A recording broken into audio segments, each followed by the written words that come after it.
नमस्कार मित्रांनो, घरोघरी मातीच्या चुली या मालिकेमध्ये आज आपण पाहणार आहोत. तो मित्र इतका भांडत असतो राहुलशी की बस. ऋषिकेशला म्हणतो, मला ना तू शांत बसायला सांगू नको. बाहेरच्या माणसाची लायकी आहे का आणि हिंमतच कशी झाली, हा मला हात पकडतोय आणि शर्वरीला मारू नको म्हणून सांगतोय. माझ्या घरात येऊन मला शहाणपणा शिकवायची हिंमत याची झालीच कशी दादा. तू मला शांत बसायला लावू नको, याची अक्कल जरा जागेवर आणू दे. राहुल सुद्धा तेवढाच आवाज वाढवतो आणि म्हणतो, काय रे, स्वतःच्या बहिणीवर हात उचलण्याची तुझी कशी हिंमत झाली, जराही लाज वाटत नाहीये का? हा तमाशा सुरू झालेला असतो यांच्या घरात, असा तमाशा सुरू झालेला असतो की तमाशा थांबायचं नावच घेत नसतो. सगळ्यांची डोकी अगदी बंद पडलेली असते. सौमित्र आणि राहुल इतके भांडत असतात, किती दापलं तरी ते काय थांबत नसतात. रे, ती काय बोलली रे चुकीचं? ती बरोबरच बोलली. स्वतःच्या बहिणीवर जेव्हा वेळ आली तेव्हा पाठ फिरवलीस आणि आता बहिणीचा अधिकार गाजवतोय होय? स्वतःच्या बहिणीसाठी उभं राहता येत नाही आणि दुसऱ्याला शहाणपणा शिकवतोस. सौमित्र मोठा आवाज करतो आणि म्हणतो, बासा, खूप बोलला आणि मीही खूप ऐकून घेतला, तर एकही शब्द बोलायचा नाही. करशील रे, तू काय करशील सांग की. इतकी त्यांच्यात तुतू मेमे सुरू झालेली असते की त्यांचं भांडण थांबायचं नाव घेत नसतं, ते वाढतच चाललेलं असतं. तर अगदी मारामारीवर आलेली असतात. सारंग आणि ऋषिकेश असतात, ते त्यांना दोघांना पकडतात, तरी सुद्धा ते मागाय हटायला काय तयार नसतात. त्यांचं मारामारी ही सुरूच झालेली असते. दोघांनी आता हात असे पक्के पकडलेले असतात आणि प्लीज प्लीज भांडण करू नका, खूप रिक्वेस्ट केलेली असते, तेव्हा कुठे जाऊन ते थांबलेले असतात. मारामारी करायची जरी थांबले तरी तोंडाने बोलायचं काय थांबलेले नसतात, ते भांडणं करतच असतात. मात्र जानकी थक्क झालेली असते, डोकंच बंद पडलेले असतो. तिथे तांब्या असतो, तांब्या घेते आणि जोरात खाली आदळून देते की त्याचा मोठा असा आवाज झालेला असतो. जानकी म्हणते, बास बास बास, बंद करा आता हे सगळं. ती म्हणते, थांबता का जरा, काय भांडताय, काय बोलताय, तुमचं तुम्हाला तरी कळतंय का? तुमची भांडणं आहे ना नंतर करा, सगळ्यात आधी शर्वरी वंशांचा जरा विचार करा, त्यांच्या मनावर काय परिणाम होत असेल. शर्वरी लगेच आता इमोशनल कार्ड वापरायला सुरुवात करते, तोंडाला हात लावते आणि रडायला सुरुवात करते. आता शर्वरीचं नाव घेतलंय म्हणल्यावरती फोकसला यायलाच हवी, लगेच रडायला लागते. ईश्वराला मात्र या भांडणात ना शर्वरीत कुणाचाच इंटरेस्ट नसतो. एक फॉर्मॅलिटी म्हणून ती उभी राहिलेली असते. तिला माहिती शर्वरी आणि राहुल एकाच माळेचे मणी आणि ते फ्रॉड आहे हे ऐश्वर्याला माहिती असतं, पण हे बाकीच्या लोकांना कधी माहिती होईल याची वाट बघत असते. राहुल मात्र राग सौमित्रकडे बघत असतो आणि सौमित्र सुद्धा राहुलकडे. मित्र म्हणतो, काय बघतोयस, लाज वाटते का, तुझ्यामुळे घडतंय सगळं. थोडी जरी लाज असेल ना, आत्ताच्या आत्ता या घरातनं बाहेर व्हायचा, लगेच बाहेर निघायचा, आत्ताच्या आत्ता बाहेर निघायचं. शर्वरी म्हणते, बासा. सौमित्र, दादा बास. शर्वरी रडायला लागते, बास, सगळ्यांनी थांबा आता जरा. आता लगेच तिने सुरू केलेले असतात. आता सगळे शर्वरीकडे अट्रॅक्ट होतात, सगळे तिच्याकडे बघायला लागतात. तू सुद्धा थांबायचंय, तू कुठे जायचं नाही. जानकी म्हणते, वंश तुम्ही जरा थांबा. आता जानकी बोलायला लागली. म्हणते, राहुल सॉरी, मी तुला या घरात घेऊन आले आणि आता मी त्यातलं वातावरण बघतो, तुला इथनं जायला लावती. मी आता पुरतं जातो, नंतर तुला मी बोलून घे. शर्वरीला हे अजिबात आवडत नाही की राहुलला जानकी जायला लावतीये, पण जानकी सध्या भांडणं होऊ नये, ही जे वादवाद होतीये ते शांत व्हावं सगळं, यासाठी त्याला म्हणत असते की तू जा. ती हात जोडते आणि म्हणते, तुला रिक्वेस्ट करते, तू जा, नाही तर प्रकरण अजून बिघडेल आणि हातात काहीच राहणार नाही. प्लीज प्लीज राहुल जा. शांत होणार नाहीये, अजून भडकत जाणार आणि अजून अवघड होणार. खुनशीने सौमित्रकडे बघतो आणि तन तन तन करत राहुल निघून गेलेला असतो. जानकी म्हणते, सौमित्र भाऊजी, तुमचं काय वागणं आहे, तुमचं तुम्हाला तरी कळतं का? सौमित्र म्हणतो, वहिनी तू तर काहीच बोलू नको ग, एकदम शांत बस. करायच्या आधी, ठरवायच्या आधी आमच्याशी बोलावं, आम्हाला विश्वासात घ्यावं असं वाटलं नाही, डायरेक्ट आली सारी निर्णय घेऊन आम्हाला सांगतेस होय? म्हणते, हो का, तुम्हाला सांगायला पाहिजे होतं का? हल्ली कुणाचं बोलणं ऐकून घ्यावं ही मनस्थिती आहे का? शांतपणे कोणाचं काही ऐकता का? तुमचं तेच खरं असतं ना, त्यामुळे तुमच्याशी काय बोलायचं आणि काय निर्णय सांगायचा, कसं बोलायचं मला समजत नाही. सांगा बरं कसं बोलू. मला वाटतं मी चुकीची वागतेय ना, काय चुकलंय तुम्ही सांगा. भाऊजी तुम्ही सांगाच मी कुठे चुकली. त्या नंदेचा, शर्वरी वंशचा, तुमच्याच बहिणीचा चांगल्याचा विचार करते, त्यात माझं काय चुकलंय? एकदा शर्वरी वंशांकडे बघा, किती त्रास होतोय, किती मानसिक ताण आहे त्यांना, किती किती वेदना होतात, किती दुःखामध्ये. जरा शर्वरी वंशांकडे बघा, तुम्हाला आपोआप अंदाज येईल. तुम्ही जरा विचार केला, शांत डोक्याने सगळं केलं, तर बरोबर तुम्हाला अंदाज येईल की शर्वरी वंश कोणत्या सिच्युएशन मधून चालल्यात. त्यांच्या मनाचा, त्यांच्या भवितव्याचा विचार करायला नको. त्या तणावाबाई त्यांनी जे स्वतःच्या जीवाचं बरं वाईट केलं, त्याला जबाबदार कोण असणार आहे? जीव वगैरे जर घेतला तर काय करणार आहोत आपण? कुठे जाणारी प्रतिष्ठा, इज्जत वगैरे समजतंय का तुम्ही? सौमित्र भाऊजी, तुम्ही समाजाचा विचार करतच राहायला, फक्त बहिणीचा विचार करू नका. समाज काय म्हणेल, काय बोलेल, काय लांछन लावेल, काय येऊन इथे तमाशा करेल, समाज महत्वाचा आहे. बहिणीचं आयुष्य, बहिणीचा संसार हे काहीही महत्वाचं नाहीये, हो की नाही? तुमच्या म्हणण्यानुसार जर वागायचं असेल तर तुम्ही सांगा, तुमच्या बहिणीने कसं आयुष्य काढायचं, कसं आनंदी राहायचं, कसं सगळ्या गोष्टी फेस करायच्या, अडचणीच्या काळात, संकटाच्या काळात एकटीनं कसं खंबीरपणे लढायचं, तुम्ही सगळं सांगा. आणि एकटीने अख्खं आयुष्य कसं काढायचं हा पण निर्णय तुम्हीच द्या की कसं काढायचं आयुष्य. त्यातले सगळे आता शांत असे उभे असतात आणि जानकी एकटीच बोलत असते. सगळे तिच्याकडे बघत असतात की जानकी काय बोलतीये. सौमित्र सुद्धा शांत झालेला असतो. जानकी जे सांगते ते गपचूप ऐकत असतो. तुम्हाला जमते ना हे सगळं, तर आयुष्यभर साथ द्याल का? दुःखात, सुखात, अडचणीत प्रत्येक वेळेला त्यांच्याबरोबर खंबीरपणे उभं राहणार आहात का? आयुष्यभर कधीच एकटं सोडणार नाही आहात का? प्रत्येक वळणावर तुम्ही त्यांचा खंबीर आधार बनणार आहात का? मी सगळ्यांनाच विचारते, शर्वरी वंशांची काळजी घेऊ शकतो, तिला लग्न करायची गरज काय? प्रत्येकाचं म्हणणं असेल, कोणाला वाटतंय कोणाला नाही वाटत, तरी पण हे म्हणणं आहेच. कोणी सांगतंय कोणी नाही सांगत आहे. शर्वरी वंशांची आयुष्यभर जबाबदारी कोण घेणार आहे? प्रत्येक वेळेला कुठलं संकट येणार, कुठला आनंदाचा क्षण येणार, त्या वेळेला ते एकट्याच असणार आहे. आपला माणूस त्यांना नको हक्काचं कुणाबरोबर तरी शेअर करावं दुःख आनंद किंवा कुणाचा तरी आधार घ्यावा असं नाहीच आहे. तर कोण आधार होऊ शकते आयुष्यभर त्यांचा? आहे का आपल्यातलं कोणी? असेल तर समोर या. दुःखात जोडीदार हवा की नको आयुष्यात? लागणारच आहे ना. कोणता क्षण कधी कसा येतो आपल्याला माहिती आहे का? मग त्या वेळेला एका आपल्या पार्टनरची गरज असतेच ना. बरी आता मान डोलावते, हो ना, पार्टनरची गरज असते. प्लीज प्लीज भाऊजी, समाजाचा लोकांचा विचार करा ऐवजी आपल्या बहिणीचा विचार करा. तिच्या आयुष्याचा, तिच्या भवितव्याचा, तिच्या एकटेपणाचा, सगळ्या गोष्टींचा विचार केलात तर बरं होईल. सगळ्यात आधी बहिणीचं सुख आणि आनंद महत्वाचा. एवढ्या दोनच गोष्टीचे लक्षात घेतल्या तर सगळ्या गोष्टी सापडतील. जरा शर्वरी वंशांकडे बघा. म्हणता शर्वरी गायब झालेली असते. वंश कुठे गेल्या ते? आणि दणकान असं दार लावून घेतलेलं असतं की सगळ्यांना ती सांगते की मी आता बेडरूम मध्ये आणि जीवाचं बरं वाईट करते. शरू आता सगळे पळालेले असतात की शरूने दार लावले म्हणल्यावरती जीवाचं काही बरं वाईट करणार हे आपल्याला चांगलंच माहिती. शर्वरीकडे चाललेले असतात तेव्हा सुमित्रा म्हणते, सौमित्र थांब, एक गोष्ट लक्षात ठेव, मी जी सांगते ना ती गोष्ट लक्षात घे. आता ही सगळी लोक तिकडे शर्वरीकडे गेलेली असतात. सुमित्रा आणि सौमित्र दोघेच असतात. शरूला जर काही झालं ना तर मी तुला माफ करणार नाही, सौमित्र लक्षात ठेव, मी तुला कधीच माफ करत नसते. जानकी दार वाजवते, वंशदार उघडा. शर्वरी नाटक करत असते, ती काही जीव देणार नसते, पण लोकांना दाखवायचं असतं की मी जीव द्यायला लागलीये. ती दार उघडायला का तयार नसते. जानकी किती घाबरते आपल्याला माहितीच आहे. ती फार घाबरलेली असते बिचारी, इतकी तक करते, दार उघडा. आणि सुमित्रा काही नेहमीच कॅरेक्टर निभावत असते, फक्त रडत असते. ती का म्हणते, शरूताई प्लीज दार उघडा. ऐश्वर्याच्या अशी टाळक्यात बसलेली असते आणि ही शर्वरी जाऊन एक कानाखाली ठेवून देऊ की काय असं वाटत असतं. काय नाटकं करते ही. शर्वरीने जणू काही फाशीचा फंदा आधीच तयार केलेला असतो. इकडे हे ओरडत असतात तेवढ्या तिने फाशीचा फंदा तयारही केलेला असतो आणि तो गळ्यात टाकण्यासाठी तू तयार झालेली असते. सौमित्र म्हणतो, ऋषिकेश अजिबात वाट बघण्यात वेळ घालू नको, दरवाजा तोडून टाक. बरे तिला कोणीतरी टोकाचा निर्णय घेऊ नको, टोकाचा विचार करू नको, चुकीचं वागू नको, कोणीतरी प्लीज त्या शर्वरीला वाचवा रे. सुमित्रा रडत असते, आरडाओरडा करत असते आणि या सगळ्यांना सांगत असते की प्लीज वाचवा. म्हणतो, आई जरा शांत होतीस का तू? जरा शांत हो प्लीज. असं काहीच करणार नाहीये, तू जरा रिलॅक्स हो. म्हणते, आई तुम्ही नका ना काळजी करू, ऋषिकेश बोलताय ना. ऋषिकेश म्हणतो, शरू प्लीज दार उघड ना ग, मला बोलायचंय बाळा तुझ्याशी, दार उघड प्लीज. शर्वरी आता वाट बघत असते दार तोडून कोण आत येतं आणि तोपर्यंत मी फाशी कशी गळ्याला लटकवते, म्हणजे जेणेकरून मी खरंच मारायला लागली असं सगळ्या लोकांना वाटेल.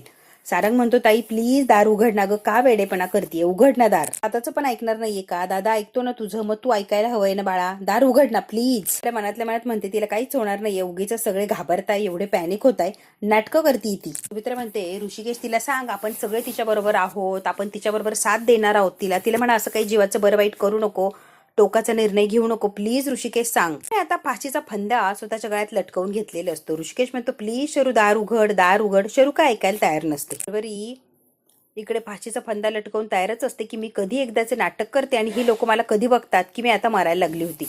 अवंतिका म्हणते, शर्वरी वंश प्लीज दार उघडा. की म्हणते, ऋषिकेश काही अनर्थ व्हायचे, दार तोडा, नका वाट बघू तुम्ही, प्लीज ऋषिकेश दार तोडा. आता जानकीने म्हटल्यावर ऋषिकेशने ऐकायलाच हवं. ऋषिकेश लगेच दार तोडणार यात काही शंकाच नाही. ऐश्वर्या म्हणते, तिसऱ्या धक्क्याला दार उघडणार, उगाच दार तोडायच्या भानगडीत पडताय. 3 धक्के दिले की दार उघडून जाणार.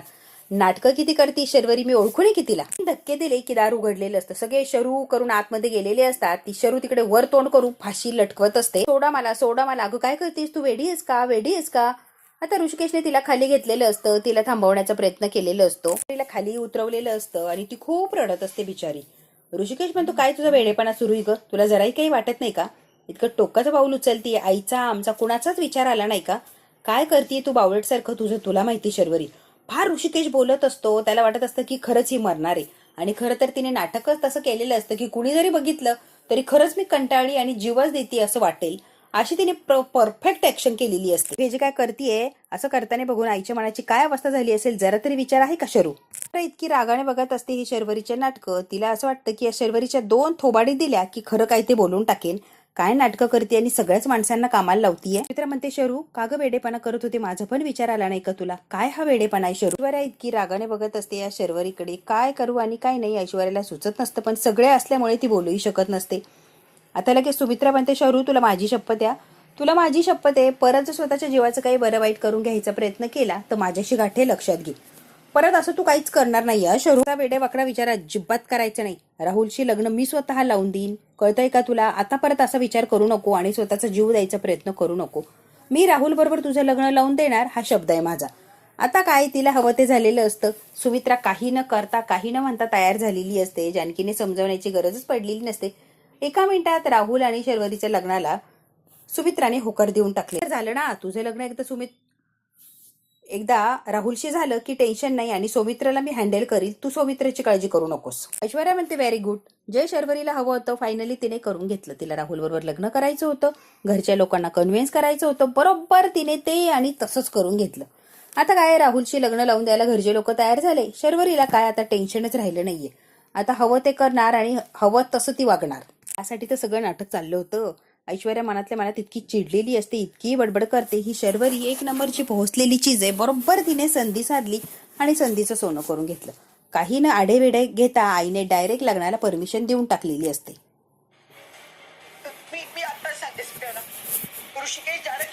आता सगळ्यांना सांगते, ऋषिकेश, जानकी, सारंग सगळ्यांनी ऐका. राहुल आणि शर्वरीचे लग्न लवकरात लवकर करून द्यायचे आपल्याला. राहुलशीच लग्न लावायचंय. उद्या दुपारी इकडे जा आणि लग्नाची बोलणी करून या. अगदी रिसर लवकरात लवकर आपल्याला लग्न लावून द्यायचंय. मित्र म्हणते जानकी मेहंदीवालीला भेट, हिला हवंय ते सगळं काही करणार आहोत आपण आणि राहुलचं हिचं लग्न लावून देऊया. जानकी म्हणते हो आई, तुम्ही म्हणते अगदी तसं आणि तसंच होणार. आता काय लगेच शर्वरी रडायचं नाटक करते.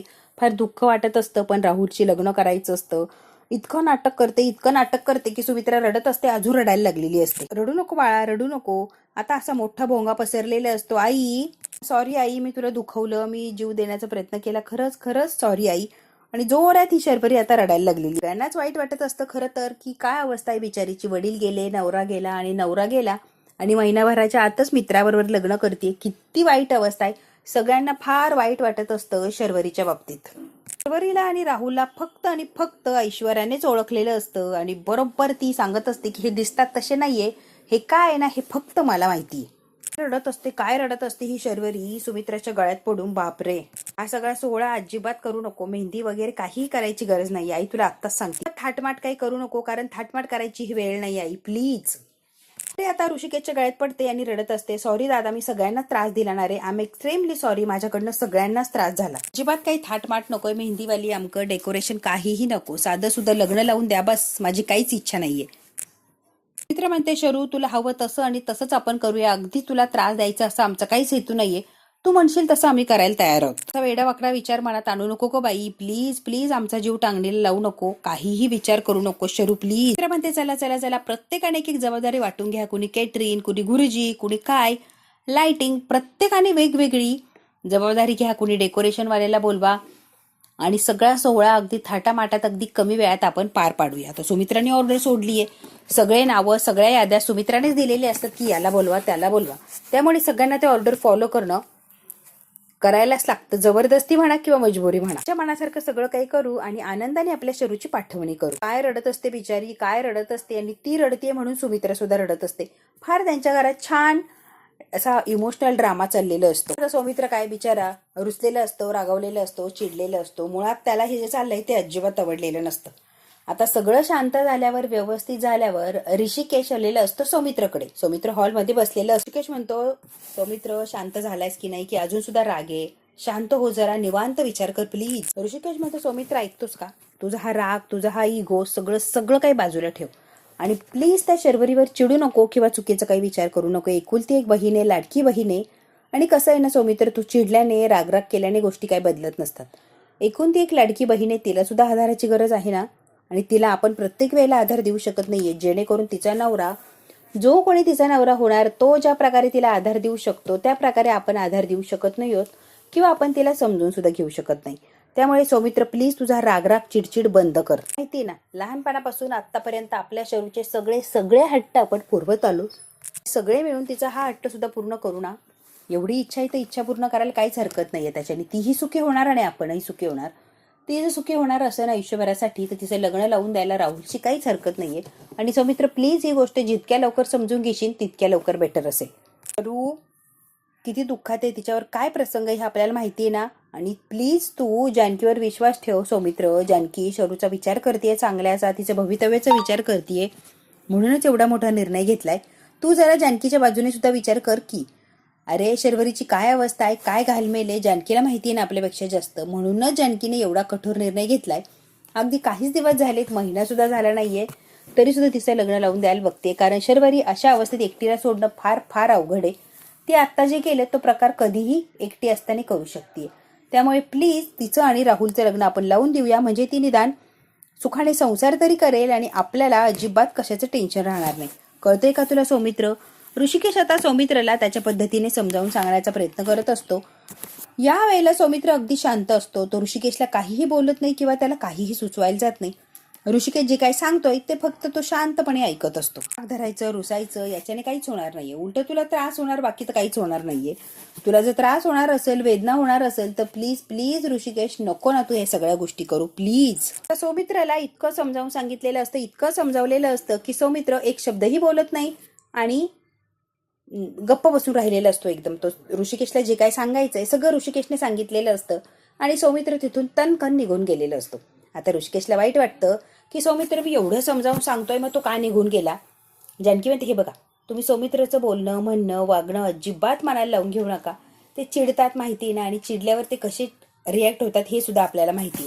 त्यामुळे तुम्ही प्लीज प्लीज प्लीज कशाचा काही एक विचार करू नका आणि जे काय आहे ते शांतपणे सगळं हँडल करण्याचा प्रयत्न करू. ठीक आहे, आता तुम्ही किती जरी समजावलं तरी सौमित्र भाऊजी समजून घेऊ शकत नाही. सध्या त्यांची मनस्थितीच नाहीये.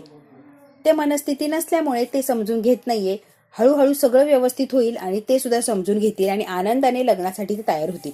त्यामुळे प्लीज प्लीज प्लीज तुम्ही कशाचाच विचार करू नका ऋषिकेश. सध्या प्लीज शांत राहणं फार गरजेचं आहे आणि जरा त्यांना सुद्धा मोकळा वेळ द्या. त्यांचा विचार त्यांना करू द्या की. सौमित्र भाऊजींची मनधरणी कशी करायची ना मला चांगलंच माहिती. त्यामुळे ऋषिकेश डोंट वरी. सौमित्र भाऊजी सगळ्याच घरच्या लोकांचा मूड कसा फ्रेश होईल आणि सौमित्र भाऊजी पहिल्यासारखे छान कसे वागायला लागतील हे मला चांगलंच माहिती. आणि बघा मी कसं करते. दुसऱ्या दिवशी सकाळी सकाळी छान असं फ्रेश तयार होऊन छान एक जोडपं राहुलच्या दारात आलेलं असतं. ते म्हणजे जानकी आणि ऋषिकेश असतात. इतके छान परफेक्ट तयार झालेले असतात आणि हातात काही बॅग्स वगैरे घेऊन ते राहुलच्या दारात आलेले असतात. जरा बेल वगैरे वाजवतात. दार उघडतो तर काय, राहुल समोर उभा आहे आणि राहुलच्या समोर ऋषिकेश जानकी यांना बघतो आणि तो म्हणतो वहिनी दादा तुम्ही. म्हणतो तुझ्याशी बोलायचं होतं. राहुल म्हणतो या ना आतमध्ये या. ऋषिकेश आणि जानकी एकमेकांकडे बघतात आणि एकमेकांना खुणावून ते आता आतमध्ये गेलेले असतात. राहुलशी बसून निवांत असं त्यांना बोलायचं असतं. जानकी म्हणते राहुल आता कसे आहात तुम्ही. ती जरा अवजा घालून बोलायला लागलेली असते. ऋषिकेश जानकीकडे बघतो आणि जानकी ऋषीकडे बघते. तर भाऊजी जे काही बोलले, जे काही वागले त्याबद्दल खरंच मी तुमची माफी मागते. I am sorry. की म्हणते मला माहिती की या सगळ्या गोष्टींमुळे तुम्हाला फार मनस्ताप झालाय, फार वाईट वाटतंय, फार टेन्शन येतंय. मला सगळं सगळं कळतंय राहुल. पण आय एम सॉरी. ते चिडलेले होते, त्यांची मनस्थिती ठीक नव्हती म्हणून ते तसं वागत होते. त्यांच्याबद्दल मी सॉरी म्हणते. समाज काय म्हणेल याचा विचार करते आणि म्हणून त्यांची चिडचिड होतीये. ते बहिणीचा विचार करत नाहीये किंवा प्रॅक्टिकली विचार नाहीच करत आहे. समजूतदार आणि खूप चांगला माणूस येतो. की म्हणते मला असं वाटतं त्यांना थोडा वेळ दिला तर गोष्टी सगळ्या व्यवस्थित आणि छान अशा होतील. थोडा वेळ देऊया आपण. त्यांच्याकडे जर दुर्लक्ष केलं तर सगळ्या गोष्टी व्यवस्थित होतील, रुळावर येतील. राहुल म्हणतो वहिनी त्याच्याने काय होणार आहे, नाही फरक काय पडणार, थोडे बदल होणार आहे. तो माणूस तसा आहे आणि तो तसाच वागणार. जानकी म्हणते का राहुल का नाही बदलणार. बदलणार, 100% बदलणार. मी सांगते, ओळखते सौमित्र भाऊजीला. डोंट वरी. ते बदलतील आणि खूप छान व्यवस्थित वागायला लागतील तुझ्याशी, मी गॅरंटी देते. सध्या समजून घ्यायच्या मनस्थितीत नाहीये त्यामुळे सध्या काहीच होऊ शकत नाहीये. पण तू समजून घे प्लीज. सगळं काही छान आणि व्यवस्थित होईल. शांत झाल्यावर व्यवस्थित समजावता येईल आणि सगळ्या गोष्टी आपल्यासाठी सुद्धा सोपी. गोष्ट सांगायला आलोय मी मुद्दामून. तुमच्या आणि शर्वरी वंशांच्या लग्नासाठी कुणाचीच काही हरकत नाहीये. तुम्ही आणि शर्वरी वंश अगदी बिनधास्त लग्न करू शकता, आनंदात, थाटामाठात. आमच्या घरच्यांची सगळ्यांची परमिशन आहे तुमच्या लग्नासाठी आणि सगळ्यांनी होकार दिलाय. त्यामुळे राहुल अगदी बिनधास्त निश्चिंत होऊन लग्नाच्या तयारीला लागायचंय. त्यांना सुद्धा मान्य आहे त्यामुळे टेन्शनच नाहीये. सगळ्यांना मान्य आहे, घरातल्या लोकांना सगळ्यांना म्हणजे सगळ्यांनाच मान्य आहे. राहुल डोंट वरी. आणि मुळात शर्वरीला होणारा त्रास आम्हाला भगवत नाहीये त्यामुळे तिच्या सुखाचा आम्ही विचार करतो. जायचंय ना राहुल ते वेळेत होऊ दे. अजिबात वेळ व्हायला घालून उगाच वाट बघण्यात काहीच अर्थ नाहीये. राहुल म्हणतो हे काय वहिनी. जानकी म्हणते अरे घे तर. अहो वहिनी हे काय सांग की. कडनं मानपानाचा पोशाख आणलाय तुमच्यासाठी. हळद मेहंदी आणि उद्या लग्न, त्यामुळे आम्ही मानपानाचा पोशाख आमच्याकडनं घेऊन आलोय. म्हणते राहुल एक विनंती करायची आहे, रिक्वेस्ट करायची आहे. जे काय झालं, जे काय बघता तसंही शर्वरी माझी एकूण ते एक नणंद आहे आणि तिला कोण नाही आमच्याशिवाय आणि आम्हाला तिच्याशिवाय कोण नाहीये. एवढं सगळं घडून गेलंय तिच्या बाबतीत. आईची अशी इच्छा आहे किंवा आमची सुद्धा याची इच्छा आहे, लग्नानंतर आमच्या सोबतच राहावं, दूर कुठेच जाऊ नये, म्हणजे ती आमच्या नजरेसमोर राहणार आणि ती सुखी आहे याचा आनंद आम्हाला कायमच दिसणार. चालेल का एकत्र कुटुंबात आपण सगळ्यांनी राहिलेलं? काही हरकत नाहीये ना राहुल? हरकत असेल तर सांग बरं. राहुल तुला हरकत नाहीये ना? खरं सांगा, तू जबरदस्तीने काही बोलू नको. ज्या घरात अपमान झाला, इन्सल्ट झाला, त्याच घरात राहा असं सांगतोय. राहुल सुद्धा आता त्याच्याकडे काही नसतंच, तो लगेच उतावळा नवरा म्हणतो, हो ना, ज्या घरात शर्वरी आनंदात राहणार असेल त्या घरात मला राहायला काहीच हरकत नाही आणि तिच्यासाठी कितीही मान अपमान मी सहन करायला तयार आहे. तुम्ही अजिबात काळजी करू नका. तिचे शर्वरी खुश तिथे मी खुश, विसरायला तयार आहे आणि तिथे राहायला सुद्धा तयार आहे. जानकीला, ऋषिकेशला इतका आनंद झालाय की आता राहुल तिथेच राहणार आहे, तेही कायमचा. झालं गेलं त्याबद्दल खरंच मनापासून माफी मागतोय राहुल. सगळं विसरून जा आणि नव्याने सुरुवात करू. तर ठीक आहे, सगळं छान आणि व्यवस्थितच होऊ दे आणि सारखी सारखी माफी मागू नका तुम्ही प्लीज, मला बरं वाटत. त्याप्रमाणे मुलीकडच्यांनी मुलाचे कपडे द्यायचे असतात आणि आम्ही तुझे कपडे आणलेच आहे. राहुल म्हणतो थँक्यू. की म्हणते राहुल आज हळद आहे संध्याकाळी, तुमच्याकडे कोणीच नाहीये, त्यामुळे हळद लावायला आज संध्याकाळी आम्ही तिकडे झाली की इकडे हळद लावायला आम्ही स्वतःच येऊ. रात्री हळद घेऊन येऊ, तू रेडी राहा. मंडप घालून लग्न करायचं ठरतंय, चालेल ना तुला राहुल? आज विक्रांत गेलाय त्यामुळे सगळ्यांसमोर सगळ्याच गोष्टींची चर्चा व्हायला नको असं वाटतंय. राहुल म्हणतो मी समजू शकतोय, घरातल्या घरात लग्न झालं काय आणि थाटामाटात लग्न झालं काय, लग्न झाल्याची मतलब आहे, त्यामुळे त्याचं तुम्ही टेन्शन घेऊ नका, माझी काहीच हरकत नाहीये. इतका समजदार, इतका छान, इतका गुड बॉय सारखा वागत असतो. बरोबर राहुलने आणि शर्वरीने मिळून सगळ्याच लोकांना बाटलीत उतरवलेलं असतं. त्यांचा जो प्लॅन असतो अगदी सक्सेस आणि परफेक्ट होत चाललेलं असतो. जानकी आणि ऋषिकेश आता निघून गेलेले असतात, त्यांना वाटे लावायला राहुल सुद्धा बाहेर गेलेलं असतं. छान मेहंदीचा हळदीचा कार्यक्रम असतो, छान सजावट झालेली असते, सगळी तयारी अगदी दणक्यात झालेली असते. नवरीबाईच्या हातावर आता मेहंदी वगैरे काढत असते. फार कौतुकाने आपल्या लेकीकडे बघत असते. तिच्या चेहऱ्यावरचा आनंद सुमित्राला फार छान वाटत असतो. तर लगेच सुमित्रा येते आणि म्हणते शरू कोणत्याच गोष्टीला नाही नाही म्हणायचं नाही, या गुपचूप त्या मुली जे म्हणताय ते सगळं करायचंय, कशाला काहीही नाही म्हणायचं नाही, आनंद आणि आनंदाने साजरा करायचा आहे, कळतंय का शरू? मुलीनं तुम्हाला हवं ते हौस करा ग, काहीच म्हणणार नाहीये ती, मी तिला सांगते. आता इकडे ऐश्वर्या सुद्धा छान अशी तयार होऊन आलेली असते, कारण तिच्या ननंदबाईचं लग्न आहे. ती काढून घे, आम्हाला तुला फक्त आनंदी बघायचं आणि सुखात बघायचंय, कळतंय का शर्वरी? समाधानासाठी काढ बाळा, मला छान वाटतंय ना म्हणून काढ. म्हणते काय नाटकं करती ही, काय नाटकं चालले तिचे. केलेली असते ऐश्वर्या स्टेजवर, जिथे मेहंदीचा कार्यक्रम चाललाय तिथे जाऊन उभी राहिलेली असते ऐश्वर्या. शर्वरीच्या लगेच जाऊन बसते आणि त्या मेहंदीवालीला म्हणते की माझ्या हातावर मेहंदी काढ. काढा काढा, पूर्ण हातावर मेहंदी काढा, मला आवडते पूर्ण हातावर मेहंदी. शर्वरीची मेहंदी सोडून ऐश्वर्या स्वतःच्याच हातावर मेहंदी काढायला लागलेली असते. शर्वरी आता ऐश्वर्याकडे रागाने बघत असते. तिला माहिती या पोरीला माझ्यावर विश्वास नाही. या मेहंदी मस्त काढली, मस्त. तिला हे सगळं खोटं खोटं नाटक करायला लागतं, कारण ती जर कार्यक्रमात गेली नाही तर जानकी तिला रागवणार, त्यासाठी ती जाते आणि सगळ्याच्या सहभागी होते. सगळ्यांच्या हातावर छान आणि व्यवस्थित छान असं मेहंदीचा कार्यक्रम झालेला असतो. आता हळदीचा कार्यक्रम सुरू होतो तेव्हा आता अवंतिका म्हणते हळदीने अगदी माखून टाकणारे. जानकी म्हणते काळजी करू नका राहुल, ती गंमत करते तुमची, असं काही करणार नाही होत आम्ही. ऑफिसली तुम्ही रणदिवेचे जावई झालेले आहात, आनंदाचीच गोष्ट आहे ना ही, बरोबर आहे ना राहुल? आनंदी आहात ना? राहुल खूप खुश असतो, कारण त्याने जे ठरवलंय अगदी तसं आणि तसंच घडत असतं, त्यामुळे त्या चेहऱ्यावर एक वेगळाच आनंद असतो. आता छान अशी मेहंदी लावत हळद लावत असतात. हळदीचा कार्यक्रम सुद्धा आता होत चाललेला असतो. आता मेहंदी लावायला लागते तेव्हा जानकी म्हणते अवंतिका वाकू नको, शास्त्रापुरतीच हळद लाव. हो वहिनी मी तसंच करते. बायका आलेले असतात, राहुलला हळद वगैरे लावतात आणि छान असा हळदीचा कार्यक्रम सुद्धा सुरू असतो. रणदिवेंच्या घरात आनंदाचं वातावरण असतं, मेहंदी झालेली असते अगदी थाटामाटात. आता हळद सुद्धा थाटामाटात झालेली असते. मुळाची उष्टी हळद नवरी मुलीकडे घेऊन चाललोय आम्ही. जानकी, अवंतिका, ऐश्वर्या राहुलची चेष्टा करत असतात आणि आता हळद तिकडे घेऊन नवरीला लावायची असते. म्हणते चला भाऊजी येतो आम्ही. जानकी इकडे नवरीकडे नवरदेवाची उष्टी हळद घेऊन आलेली असते. आता हळद वगैरे लावायला सुरुवात करतात. छान असं आनंदाचं वातावरण असतं यांच्या घरात आणि नवरी काय वाट बघत बसलेलीच असते, कधी हळद येते आणि कधी मला एकदाची राहुलच्या नावाची हळद लावली जाते. आता शर्वरीला हळद लावत असतात. यांच्या घरात सुद्धा छान आनंदाचं वातावरण असतं, कारण शर्वरीचं लग्न झालं म्हणजे ती सुखी होणार आणि एक जबाबदारी आपल्या डोक्यावरची जाणार, यासाठी सगळे धडपड करत असतात. कारण शर्वरीची जबाबदार कोण घेणार आयुष्यभरासाठी? लग्न लावून दिलं की तिचा नवरा आणि ती सुखाने राहतील, या आनंदाने लग्न लावून दिलेलं असतं. त्या प्रत्येकाने हळद लावलेली असते शर्वरीला. शर्वरी कमालीची खुश असते. लावून झालेली असते ही शर्वरी. आनंदी राहायचं सोडून कसं तरी विचारीच्या डोक्यात चाललेलं असतो. आता जानकीचं लक्ष जातं की शर्वरी काय आनंदी नाहीये, तिच्या डोक्यात भलतंच काहीतरी फिरतंय. तर भाऊजी नाहीये म्हणून वाईट वाटतंय का, ती विचारते. आता सगळ्यांच्या चेहऱ्यावर दुःखाचं सावट आलेलं असतं, कारण सौमित्र नाही म्हटल्यावर वाईट वाटणं साहजिकच ना, कारण नवरी मुलीचा भाऊ येतो. अजिबात काळजी करू नका, लग्नाला येतील आणि आनंदाने सहभागी होतील, अजिबात तुम्ही काळजी करू नका. सौमित्र लग्नाला येणार हा माझा शब्द आहे. मैदान सुद्धा करतील एवढी सुद्धा गॅरंटी देते मी.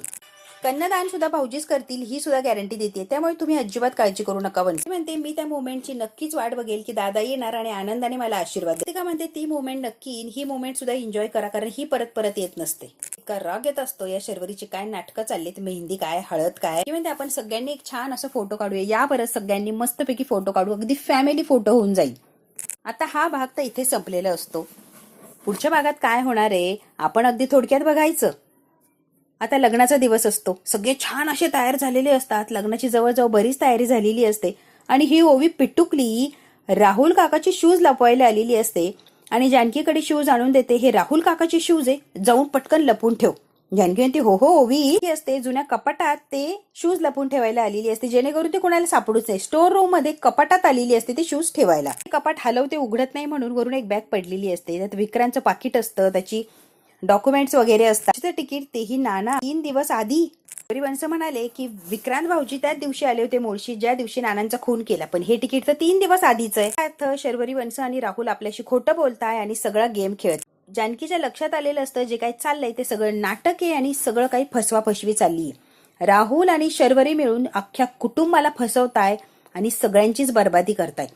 ऐश्वर्या इतकी जीव तोडून सांगत असते की हे जे चाललंय ते सगळं खोटं आहे, नाटक आहे आणि हे असं काही करूच नका. तरी सुद्धा बिचाऱ्या ऐश्वर्यावर कुणीच विश्वास ठेवलेला नसतो. आता मात्र जे व्हायला नको होतं तेच झालेलं असतं. जानकीच्या समोर विक्रांतचं सत्य आलेलं असतं की विक्रांत बिचारा चांगला होता, राहुल आणि शर्वरी मिळून काहीतरी गेम खेळत लावायचं काम चाललेलं असतं. तिथे आता जानकी पळतच येते त्या स्टोर रूम मधून आणि धावत येऊन समोर बघते तर काय, यांच्या अंगावर अक्षत सुद्धा पडलेले असतात. आता मात्र जानकीला धक्का बसलेला असतो की जे व्हायला नको होतं ते झालेलं असतं आणि जानकी त्यांच्याकडे धक्क्याने बघतच राहिलेली असते. आता बघू मित्रांनो, जानकी यांना थांबा असं म्हणेल का, शर्वरी आणि राहुलचं सत्य जानकी सगळ्यांच्या समोर आणणार का, आणि विक्रांतचा खून झालाय आणि तो खून कुणी केलाय, कसा केलाय, कोणत्या परिस्थितीत केलाय, हे सगळं सत्य समोर येणार का, हे जर बघायचं असेल ना मित्रांनो तर आपल्याला बघायला लागणार आहे उद्याचा भाग. हा भाग इथेच संपतो. व्हिडिओला लाईक शेअर सबस्क्राईब नक्की करा. धन्यवाद मित्रांनो.